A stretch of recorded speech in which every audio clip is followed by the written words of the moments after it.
identify, track and punish every terrorist and their backers.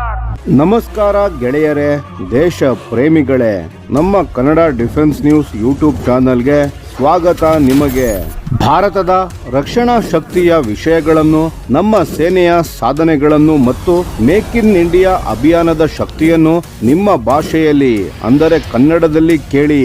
ಭಾರತದ ಪ್ರತಿ missile ಉಡಾವಣೆ, ಪ್ರತಿ ಯುದ್ಧ ವಿಮಾನದ ಆಗಮನ, ಪ್ರತಿ ನೌಕಾ ಶಕ್ತಿಯ ಹೆಜ್ಜೆ ಎಲ್ಲವೂ ನಿಮಗೆ ತಲುಪಬೇಕು ಅಂದ್ರೆ ಈಗಲೇ ನಮ್ಮ ಚಾನೆಲ್ ಅನ್ನು ಸಬ್ಸ್ಕ್ರೈಬ್ ಮಾಡಿ ಮತ್ತು ಬೆಲ್ ಐಕಾನ್ ಕ್ಲಿಕ್ ಮಾಡಿ. ನಾವು ಕನ್ನಡಿಗರು ಮತ್ತು ಭಾರತ ಮಾತೆಯ ಹೆಮ್ಮೆಯ ಮಕ್ಕಳು. ಆ ಹೆಮ್ಮೆಯನ್ನು ಇನ್ನಷ್ಟು ಬಲಿಷ್ಠಗೊಳಿಸೋಣ. ಜೈ ಹಿಂದ್, ಜೈ ಕರ್ನಾಟಕ. ನಮಸ್ಕಾರ ಸ್ನೇಹಿತರೆ, ಸ್ವಾಗತ ನಮ್ಮ ಚಾನಲ್ಗೆ. ಇವತ್ತು ನಾವು ಮಾತನಾಡಲಿರುವ ವಿಷಯ ಕೇಳಿದರೆ ನಿಮಗೆ ಖಂಡಿತ ರೋಮಾಂಚನವಾಗುತ್ತೆ. ಭಾರತ ಈಗ ತನ್ನದೇ ಆದ ನ್ಯೂಕ್ಲಿಯರ್ ಪವರ್ಡ್ ಅಟ್ಯಾಕ್ ಸಬ್ಮೆರಿನ್ಸ್ಗಳನ್ನು ನಿರ್ಮಿಸಲು ಹೊರಟಿದೆ. ಅದು ಸಾಮಾನ್ಯ ಸಬ್ಮೆರಿನ್ ಅಲ್ಲ, ಬರೋಬ್ಬರಿ 24 ಮಿಸೈಲ್ಗಳನ್ನು ಒಟ್ಟಿಗೆ ಹೊಡೆಯಬಲ್ಲ ಒಂದು ಭೀಕರ ಆಯುಧ. ಇದರ ಹೆಸರು ಪ್ರಾಜೆಕ್ಟ್ 77. ಮೊದಲು ಈ ಪ್ರಾಜೆಕ್ಟ್ನ ಬಗ್ಗೆ ಸ್ವಲ್ಪ ಹಿನ್ನೆಲೆ ನೋಡೋಣ. ಇದನ್ನು ಮೊದಲು ಪ್ರಾಜೆಕ್ಟ್ 75 ಆಲ್ಫಾ ಅಂತ ಕರೀತಿದ್ರು, ಆದರೆ ಈಗ ಅದು ಪ್ರಾಜೆಕ್ಟ್ 77 ಆಗಿ ರೂಪಾಂತರ ಆಗಿದೆ.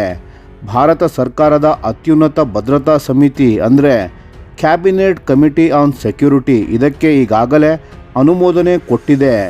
ವಿಶಾಖಪಟ್ಟಣದಲ್ಲಿರೋ ಶಿಪ್ ಬಿಲ್ಡಿಂಗ್ ಸೆಂಟರ್ನಲ್ಲಿ ಮೊದಲ 2 ಸಬ್ಮೆರಿನ್ಗಳು ನಿರ್ಮಾಣ ಶುರುವಾಗಲಿದೆ. ಆದರೆ ಇಲ್ಲಿ ಒಂದು ಬಹಳ ಮುಖ್ಯವಾದ ಬದಲಾವಣೆ ಆಗಿದೆ ಸ್ನೇಹಿತರೆ.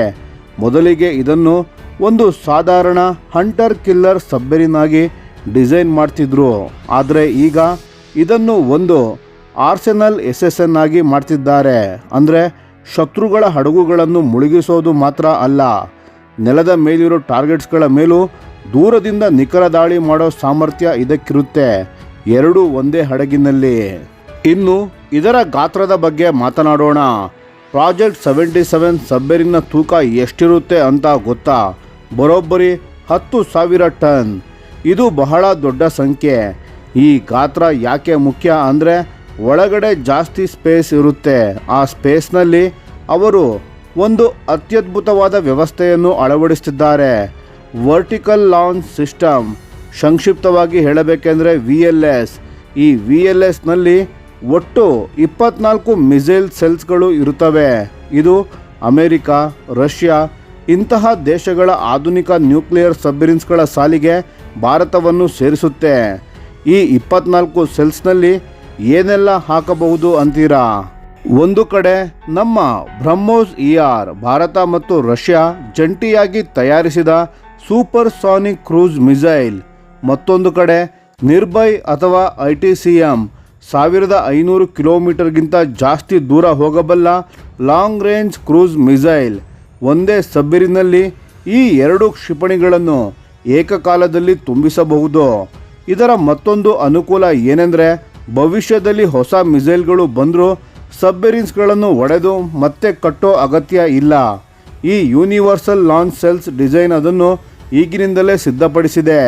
ಇನ್ನು ಅತ್ಯಂತ ರೋಮಾಂಚಕ ಭಾಗ ಎಂದರೆ ಹೈಪರ್ಸಾನಿಕ್ ಮಿಸೈಲ್ಸ್. ಸ್ನೇಹಿತರೆ, ಬ್ರಹ್ಮೋಸ್ 2 ಅನ್ನೋ ಹೈಪರ್ಸಾನಿಕ್ ಮಿಸೈಲ್ನ ಬಗ್ಗೆ ನೀವು ಕೇಳಿರಬಹುದು.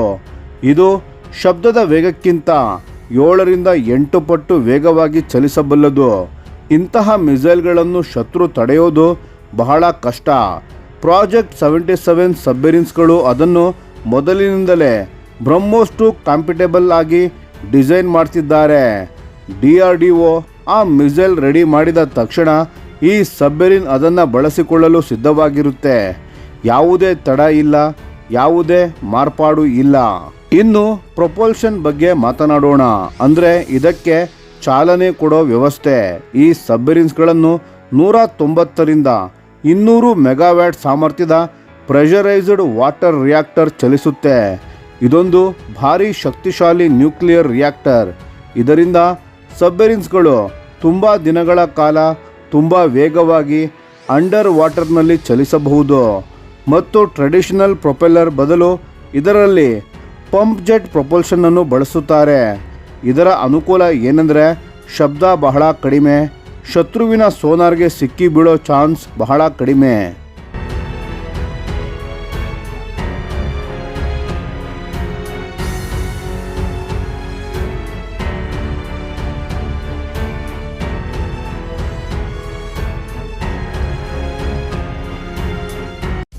ಅಷ್ಟೇ ಅಲ್ಲ, ಸ್ಟೆಲ್ತ್ ಅನ್ನು ಇನ್ನಷ್ಟು ಹೆಚ್ಚಿಸಲು ಹಲವು ತಂತ್ರಜ್ಞಾನಗಳನ್ನು ಬಳಸಲಾಗುತ್ತದೆ. ರಾಫ್ಟ್ ಮೌಂಟೆಡ್ ಮೆಷಿನರಿ ಅಂದರೆ ಒಳಗಿನ ಯಂತ್ರಗಳನ್ನು ಒಂದು ಪ್ರತ್ಯೇಕ ಚೌಕಟ್ಟಿನ ಮೇಲೆ ಅಳವಡಿಸಿ ವೈಬ್ರೇಷನ್ನನ್ನು ಕಡಿಮೆ ಮಾಡಲಾಗುತ್ತದೆ.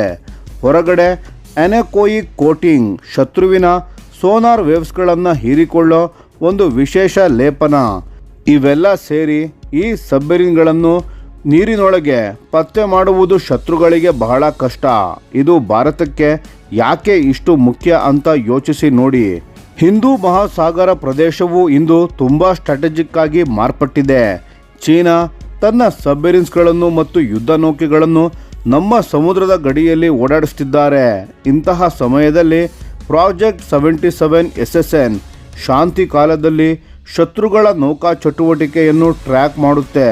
ಸಂಘರ್ಷ ಕಾಲದಲ್ಲಿ ಯಾರಿಗೂ ಗೊತ್ತಾಗದ ಸ್ಥಾನದಿಂದ ನಿಖರ ದಾಳಿಗಳನ್ನು ನಡೆಸುತ್ತೆ.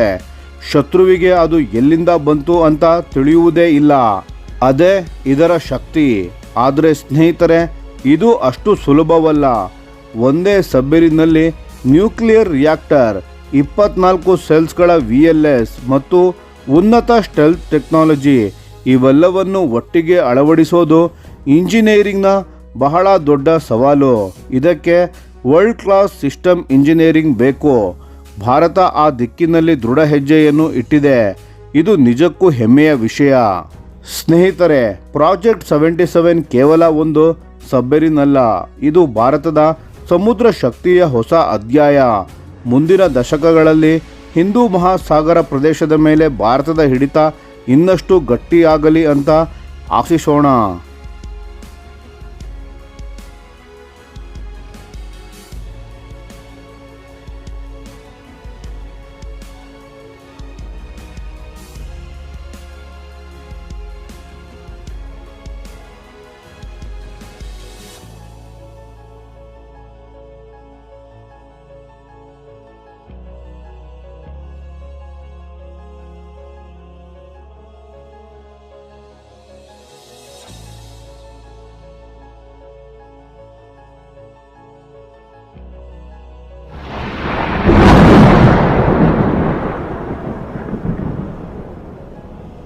ಈ ವಿಡಿಯೋ ನಿಮಗೆ ಇಷ್ಟವಾಗಿದ್ದರೆ ಲೈಕ್ ಮಾಡಿ ಮತ್ತು ನಮ್ಮ ಚಾನೆಲನ್ನು ಸಬ್ಸ್ಕ್ರೈಬ್ ಮಾಡಿ ಹಾಗೂ ಬೆಲ್ ಐಕಾನ್ ಒತ್ತಿ.